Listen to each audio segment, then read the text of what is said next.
大家好，欢迎来到独处咖啡屋，我是易采，和你一起了解生活，享受美好的独处时光。今天这期咖啡屋要讲的内容是，不缺钱又不缺爱的女人，往往拥有这3个顶级心态，特征十分明显。希望你喜欢，订阅支持。你是否曾羡慕那些既不缺钱又不缺爱的女生？她们似乎总能轻松驾驭生活，让人生充满色彩。她们究竟有什么秘诀？今天咖啡屋就给大家讲一讲。作家一书曾这样说过，你需要很多很多的爱，如果没有爱，那么就有很多很多的钱。但大多数人的现实是，钱都流向了不缺钱的地方，爱也流向了不缺爱的人。普通人虽然没有太多幸运的先天资本，却也拥有后天改变命运的剧本。之前玫瑰的故事非常热门，其中一句台词特别打动我，从此世界在我面前指向我想要去的任何地方，我完全而绝对地掌握着我的命运。掌握命运的心态，即由自己支撑人生，无论是物质层面还是精神层面。拥有这种完全掌握命运的心态，人生再艰难也不会太糟。1. 没钱就赚钱。作为女人，从小到大好像总被提醒，不用那么拼去赚钱，找个好对象嫁了就好。但现实呢？谁会一辈子为你负责任？那些想靠婚姻来保障生活的人，最后往往输得很惨。电视剧《最好的婚姻》里，蒋静结婚后就没再工作，专心当家庭主妇，家里的开销都得找老公陆维斌拿。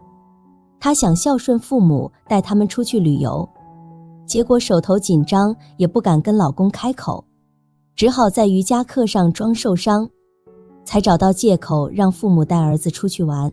虽然蒋静努力做好家庭主妇的角色，维持美丽优雅，但老公根本不把她当回事，因为觉得她好欺负，老公对她不好，还大胆出轨。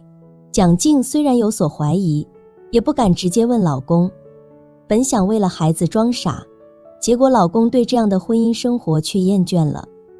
他把财产转移完，请来上海最好的离婚律师，就是要跟蒋静离婚。结果蒋静一点优势都没有，只能净身出户，被迫离婚，带着孩子搬去破旧的出租屋生活。陆维斌当然狠心无情，但蒋静早就走上让自己陷入危险的路。宫崎骏说过，不要随便依赖一个人，这会变成习惯。当分别来时，你失去的不只是那个人，还有你的精神支柱。年纪轻轻时，千万不要随便掉进别人编织的美好陷阱，因为偷懒想找捷径，因为那些随时会变的诺言，就随便放弃养活自己的能力，结果时间浪费了，感情也错付了，钱也没赚到。年纪轻轻时，赚钱才是人生的头等大事。没钱就好好工作，努力提升自己，为自己争取更多的人生保障金。活着很贵，什么都要钱，只有钱包鼓鼓，卡里有余额，才能给我们作为人的安全感。2. 缺爱就自爱。心理学上有种心理状态，叫做匮乏感。讲到匮乏感，就是心里头那种总觉得不够的感觉，不管怎样，心里就像个填不满的黑洞，对周围的人都充满了想要索取的感觉。东亚家庭里，总是会有一大堆这样带着匮乏感长大的小孩。内心有匮乏感的人，这一生都在追求被爱。电影《被嫌弃的松子的一生》里，主角松子就是一个从小缺爱的女孩。小时候的她常常被爸妈忽略，很少感受到爸妈的关心，所以她拼命读书，努力要做到最好，就是为了得到爸妈的夸奖和认可。她一路考上大学，后来还当上了留校的老师，成了爸妈的骄傲。她的人生好像越来越顺利了，结果却因为一次意外，因为她那种总想讨好别人的个性，被校长田所侵犯，人生从此变得惨不忍睹。明知道学生偷东西，她因为太过体谅对方，不想伤了他的自尊心，结果自己顶了罪，被迫自动辞职，丢了那份体面的工作。他怕连累爸妈担心，所以就离家出走。后来生活困苦的他，开始在各种男人之间周旋，男友家暴他，他也舍不得离开。对他来说，在情人身边受苦也好过一个人被孤独吞噬。他的学生跟他告白，然后他们就在一起了。相处的过程中，就算对方提出很过分的要求，他也全都答应。他所有的让步和妥协，并没有换来别人的珍惜，换来的是一次又一次的背叛和抛弃。松子这一生的悲剧，就是因为他内心对爱的匮乏，结果生命中遇到的每个男人，都成了他用尽全力想要抓住的救命稻草。结果想靠别人来救自己，通常都是适得其反。所以罗翔说，在一个缺爱的原生家庭中长大的人，一定要学会自爱，不要向别人去索取情绪价值。这种东西在这个社会的人际关系里头是最廉价的东西。从来没有得到过爱的人，长大之后最重要的事就是把自己再重新养一遍。不管是请自己吃一顿大餐，带自己去旅行，还是送自己一份珍贵的礼物，先学会好好爱自己，满足自己。当你的内心变得强大，灵魂变得充实，你就会有足够的力量去爱别人，你也会吸引别人认真对待你。3. 永远主持自我。从小到大，身为女生，听过最多的话就是你要乖，要懂事，听话。爸爸会说你要乖，爸爸给你买玩具；妈妈会说你要听话，妈妈给你买糖果。大家会说你要懂事，这样大家才会更喜欢你。这些话语总是把大多数女孩子的人生定位在服务他人的角色上，却忘了每个人都该是自己人生的主人。玫瑰的故事里，刘亦菲饰演的黄一梅最让人动容的是她身上散发出的强大生命力。剧中有人说，玫瑰，你好像天生就懂得如何去爱一个人。这样强大的爱人之能，源自于她成长在不缺钱、不缺爱的环境，这让她拥有了那份珍贵的勇敢与自由。她出生于书香门第，父母都是清华大学的教授，从来不曾为钱发愁。她天生丽质，从小到大收到的爱与宠溺数不胜数，这一切造就了她的人生，一切以自己为中心，将人生的主控权牢牢握在手中。黄一梅的一生经历过4段感情。初恋庄国栋，她为了他放弃好不容易得到的工作，远赴法国，又在看清庄国栋并未坚定选择他后，勇敢离开，与方协文结婚。即使曾经的他再受宠爱，也愿意为了爱人洗手做羹汤。生儿育女，无怨无悔。他爱上了傅家明，在他离开后，他选择活成他的样子。他与荷西的相互欣赏，让他作为一位成熟的女性，对年轻的热情保持了理智的回应。不管结局如何，每段感情都是黄一梅主动选择的结果。她的人生从未放弃过人生的主控权。在剧中时，她骑着机车在公路上疾驰，说过这样一句话：我身体健康，自由。从此世界在我眼前，无尽的大陆在我眼前，指引我去任何想去的地方。我不再祈求幸福，因为我自己便是幸福。这样主持自我的心态，其实就是我的人生我做主的主场心态。拥有这样心态的人，人生不会随波逐流，而是想要什么就去争取，不喜欢就拒绝。他们保持物质与精神的独立，对自己的人生敢于冒险，有主见。这样的人，老天会让他们过一种畅快淋漓的人生。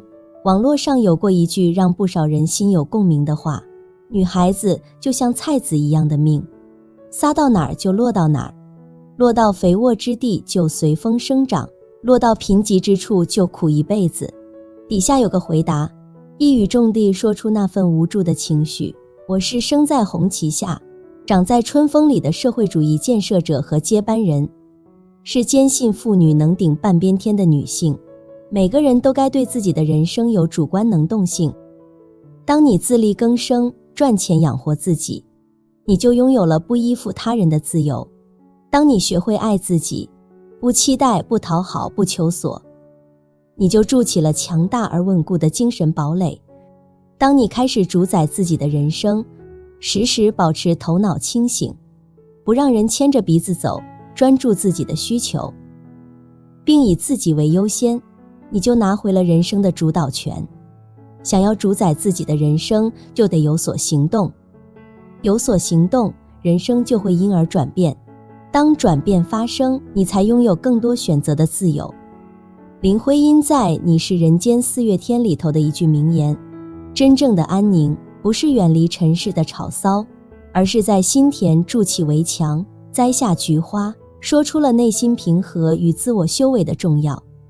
看看周边那些既不愁钱又不缺爱的女生，会发现她们原来都拥有这6种特质，看你有几个。1. 自我认知与接纳。那些女生不缺钱也不缺爱，她们首先对自己有很清楚的了解，她们知道自己的好与不好，会运用自己的长处，也敢于面对并改进自己的短处。她们不会随便去追求外面的赞美跟认同，而是会坚持自己心里的想法，做最真的自己。就像作家毕淑敏讲的那样，一个人像一粒种子，天生就有要发芽的念头。这些女生就是那种会勇敢发芽成长的种子。她们在认识自己、接受自己的过程中，找到了成长的力量。2. 积极的生活态度。拥有积极生活态度的女生，她们的生活态度超正面，她们觉得每个挑战都是让自己成长的好机会，每次困难都是磨练意志的试金石。她们不会去抱怨运气不好，而是选择用乐观的心去看待生活中的种种。就像海伦·凯勒讲的，虽然这个世界满是苦难，但也充满了战胜苦难的力量。这些女生就是那种敢于接受挑战、打败困难的人。她们在正向的生活态度里找到了幸福的源泉。3. 独立的人格魅力。不缺钱、不缺爱的女生，她们拥有独立的个性魅力。她们不靠别人，而是靠自己的力量去打造想要的日子。她们心中有梦有追求，不会因外面的压力就乱了方寸。记得居里夫人讲过，我从来不曾运气好过，以后也不会指望运气。我的最高原则是，不管遇到啥困难都不会屈服。这些女生就是那种拥有独立个性、坚强不屈的人。她们在这份个性魅力中找到自信的力量。4. 宽容与理解。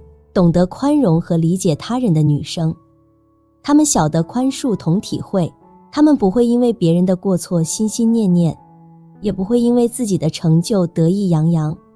她们能够站在对方的立场去想事情，体会对方的难处跟无奈。孔子讲，己所不欲，勿施于人。这些女生就是那些明白宽恕同体会的人，她们在宽恕同体会当中找到了和睦的力量。5. 持续学习与成长。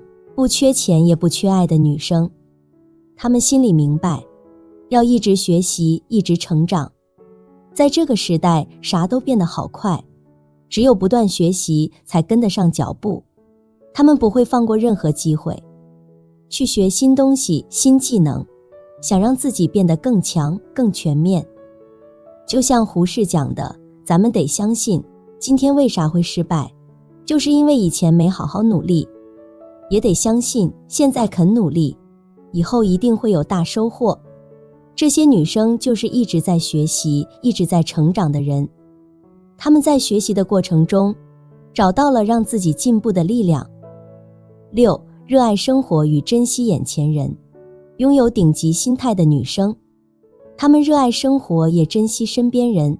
她们懂得把握和家人朋友相聚的每一刻，用心去感觉生活中的每一份美好。她们会专心去感受大自然的风景，去细尝美食的滋味，去聆听音乐的节奏。她们知道生活不是比赛，而是旅行。泰戈尔曾讲，如果因为错过太阳而流泪，那你也会错过群星。这些女生就是懂得珍惜身边人、热爱生活的人。她们在这当中找到了幸福的源泉。那些不缺钱、不缺爱的女生所拥有的顶级心态，是她们在自我认识与接纳、积极的生活态度、独立的人格魅力、宽容与理解、不断学习与成长，以及热爱生活与珍惜身边人等面向上不断修炼与提升的结果。这样的心态让他们在物质与精神上达到了高度的充实，成为我们学习的对象。让我们也一起努力修炼这种顶级心态，成为更好的自己。好了，这期咖啡屋到此就分享完了。如果内容对你有所帮助，或者看后有所醒悟，麻烦你订阅和分享给身边的朋友。欢迎留言和投稿，在咖啡屋与我们一起学习别人的最好，遇见更好的自己。我们下期节目见。